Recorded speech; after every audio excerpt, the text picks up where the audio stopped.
chiama SPDC, una sigla uguale in tutta Italia che indica il servizio psichiatrico di diagnosi e cura. Un servizio che a Bassano si occupa infatti della diagnosi e della cura di persone che presentano disturbi mentali nella loro fase acuta. La salute mentale e l'organizzazione dell'assistenza sono tra le priorità di questo servizio che svolge attività di consulenza psichiatrica per il pronto soccorso e per i reparti dell'ospedale San Bassiano e inoltre risponde alle richieste di consulenza urgente nei giorni e orari di chiusura dei centri di salute mentale del territorio. Gestisce poi tutta l'attività di ricovero ordinario o diurno di day hospital psichiatrico. Nell'atto aziendale dell'UL7 Piedemontana è stato aggiunto integrazione ospedale-territorio, a significare che in effetti il ricovero psichiatrico, cioè in psichiatria in SPDC, rappresenta un momento particolare, intensivo, dell'urgenza, ma che in qualche modo poi riporta subito l'utente in modo protetto, in modo integrato, a livello territoriale per proseguire le cure di inclusione sociale, quindi a livello territoriale, negli ambulatori del CSM. Nei CSM, come viene abbreviato il nome del centro di salute mentale, vengono creati percorsi di cura personalizzati. L'obiettivo finale comunque è sempre quello di avviare il soggetto verso l'inclusione sociale, riportarlo alla vita di tutti i giorni all'interno della sua comunità, del suo ambiente più sereno e confortevole nella quotidianità. Tutte queste cose vengono quindi un po' pianificate assieme all'utente e assieme ai familiari perché possa riacquistare le abilità o svilupparle in alcuni casi per poter essere inserito nel miglior modo nella vita sociale. Durante il percorso di cura però ci può essere un momento, una fase, un periodo per cui si rende necessario il ricovero, perché magari l'assistenza a livello ambulatoriale o domiciliare non è sufficiente rispetto ai sintomi che ha e così l'utente viene accolto nel reparto del San Bassiano. Il direttore, i medici, gli operatori parlano sempre più volentieri di utente più che di paziente, proprio per sottolineare che bisogna evitare il più possibile di considerarla una malattia invalidante. Noi facciamo tipo 250 ricoveri all'anno e abbiamo quanti pazienti seguiamo in tutto? Circa 3.000, per cui sono meno del 10%, ma le patologie principali che noi curiamo qui sono quelle più gravi, no? Che sono le psicosi acute, che rappresentano anche il nostro punto di forza rispetto a questo reparto, e i disturbi bipolari. Queste sono le manifestazioni principali che assieme risultano essere quasi 2/3 dei ricoveri totali. Nel caso comunque si faccia ricorso al ricovero, la media di permanenza al nono piano dell'ospedale San Bassiano è di 14 giorni.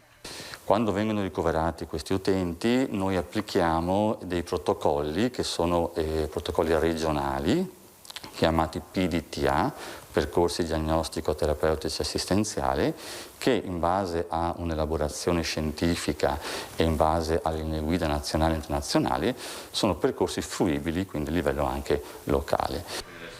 Durante queste 2 settimane circa, l'attività di assistenza consiste nell'attento monitoraggio delle condizioni cliniche dell'ospite, che viene studiato e al quale vengono prescritti, a seconda delle necessità, esami del sangue, esami strumentali, esami radiologici, accanto ai quali si effettuano test specifici psichiatrici. Questi utenti poi vengono in qualche modo messi all'interno di un percorso di cura che riguarda sia la parte farmacologica ma anche la parte psicoterapica che viene già iniziata nel reparto e anche di gruppo. Ecco, queste sono una cosa molto importante, la terapia di gruppo è importante in questi utenti fin dall'inizio. Sappiamo che i nostri utenti non stanno a letto, dividono gli spazi comuni e quindi spesso sono nella condizione di poter anche gestire a livello gruppale. Il gruppo lavora insieme ogni giorno con una psicologa e con psichiatri, ma anche a moduli, cioè con il paziente che può agire e gestire la sua situazione in modo autonomo, una condizione che anzi viene favorita dal personale del reparto. Quindi che possa capire quali sono i campanelli d'allarme iniziali, l'importanza della terapia, l'importanza farmacologica intendo, l'importanza anche di venire all'osservazione, ecco, quindi dare una motivazione alle cure e questo è un modulo importante che in qualche modo è preparatorio poi alla dimissione che facciamo in modo protetto, cioè in continuità con il territorio. Al momento delle dimissioni, insomma, è individuato un medico in base alla residenza, una figura che è già pronta in quel momento. A lui viene affidata la persona per proseguire il percorso nel suo ambiente naturale. Per rendere migliore l'assistenza vengono organizzate 2 riunioni settimanali con il territorio e con le equipe presenti nel centro di salute mentale. Molto importante l'aspetto relazionale e qui l'eccellenza, sottolinea il direttore, sono soprattutto gli operatori. Sicuramente i collaboratori medici miei, ma anche e soprattutto direi gli infermieri e gli operatori sociosanitari che rappresentano veramente il fulcro, il cuore, no, della cura.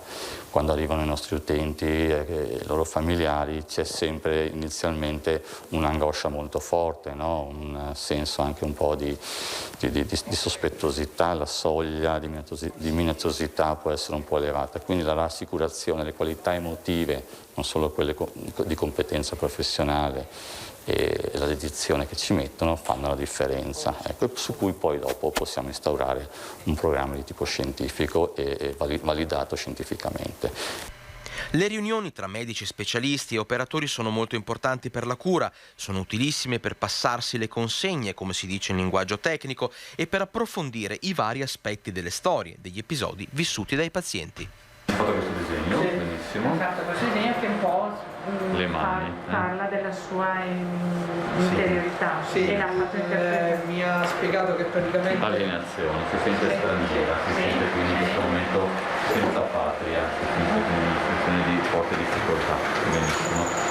Vedo alienato quindi come se fosse un marziano, questo però in qualche modo sa se viene da Marte oppure vuole andarci. Ha spiegato, mi ha spiegato che l'umanità è in contatto con ciò che è al di fuori della vita terrena. Ecco, sì. Questo era quello che mi ha detto. Certo.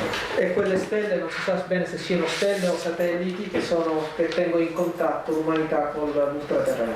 La cosa bella è che sono colorate. Perfetto. E quindi dare colore alla vita in bianco e nero, che probabilmente la patologia ci dà speranza che insomma le cose possono andare meglio. Si ricostruisce cosa è successo a loro per poi analizzare e raccogliere la storia di ognuno, essere pronti ad aiutarlo al meglio. Quando escono dall'ospedale, infatti, queste persone devono essere aiutate con forza a tornare in piena salute nella società. La patologia, purtroppo, produce una sorta di frattura con la società e con il mondo lavorativo. Il nostro obiettivo è quello riabilitativo e quindi bisogna un pochettino che il soggetto risviluppi, se non le ha mai avute, o in qualche modo aumenti le capacità di riabilitazione, quindi le abilità e le competenze che servono per stare al mondo comune, quelle relazionali, lo stare in gruppo, avere un lavoro. I nostri utenti non è che devono imparare un lavoro, non è che quello è il problema, lo sanno fare molto bene, ma è andarci al lavoro ogni giorno, avere la pazienza e accettare anche le relazioni interpersonali che al lavoro si formano. Per questo obiettivo c'è l'aiuto e il sostegno del personale del San Bassiano, ma non solo, ovvero uno sforzo comune delle agenzie che si occupano di salute mentale, delle amministrazioni locali, dei comuni, delle associazioni, del mondo del volontariato e del privato sociale. Tutti insieme in stretta collaborazione per raggiungere uno stesso obiettivo comune. Guardando l'attività di questo servizio del San Bassiano, tracciare l'identikit dell'utente può aiutare un osservatore esterno, un cittadino interessato, ma anche un addetto ai lavori. Diciamo che noi, seguendo un po' il disagio mentale in tutte le sue forme, sia quelle un po' un po' più lievi che quelle più gravi, è difficile dare un identikit completo. Sicuramente le priorità è data dal paziente più grave, dal paziente diciamo noi schizofrenico, ecco, d'accordo? Che è un ragazzo giovane, di solito all'esordio è spesso tra i 16 e i 18 anni, però l'osservazione magari viene un po' dopo, ma prima arriviamo, prima riusciamo a curarlo e prima riusciamo a dare una prognosi migliore. Ci sono tutta la fetta invece di disturbi cosiddetti depressivi, ansiosi, no, che sono situazioni apparentemente più lievi, ma la cui sofferenza è trasversale, per cui sono molto molto impegnativi. Tra gli utenti ci sono molte persone che non escono più di casa, che non hanno più voglia di essere attive, che vivono una vita sottodimensionata. Non sono patologie gravi, ma in quel momento sono invalidanti e quindi l'intervento dei professionisti è importante. E le loro famiglie, in questi casi, sono sempre una grande ricchezza. Sono una risorsa e vanno aiutate, ma vanno anche, come dire, messe nel programma di cura e informate qualora il paziente non abbia nulla in contrario, ma spesso non succede, anzi, possono in qualche modo dare una mano notevole perché il carico assistenziale, no, si dice del paziente che è sofferente, è molto elevato per le famiglie perché vanno di meno in vacanza, le famiglie spendono più soldi, stanno più attenti e quindi la vita sociale, il benessere delle famiglie si riduce. Il lavoro dell'equipe si sviluppa dunque anche all'interno della cerchia più ristretta, parlando con i familiari, informandoli sulle patologie e così, come conseguenza, la diffidenza può diminuire e le barriere sparire. In qualche modo l'ostilità diminuisce, si vede che in qualche modo il calore aumenta, c'è più comprensione, hanno meno paura. E quindi sì, il paziente il soggetto sta anche meglio. La tecnologia aiuta la digitalizzazione già presente nelle norme nazionali e regionali di questo settore. I dati sono raccolti dagli utenti e inseriti nel fascicolo sanitario regionale in via di attivazione proprio in questi mesi, il che permette di avere i dati condivisi anche col medico di base o con altre strutture che possono essere anche realtà che si trovano al di fuori del Veneto, naturalmente prestando tutta l'attenzione del caso alla sicurezza e al consenso. Questo vale per tutta la medicina in generale, con delle particolarità quando parliamo di salute mentale. Il rapporto medico-paziente è fondamentale, no? Perché è proprio la base su cui, il pilastro fondamentale su cui poi si erge il programma di cura.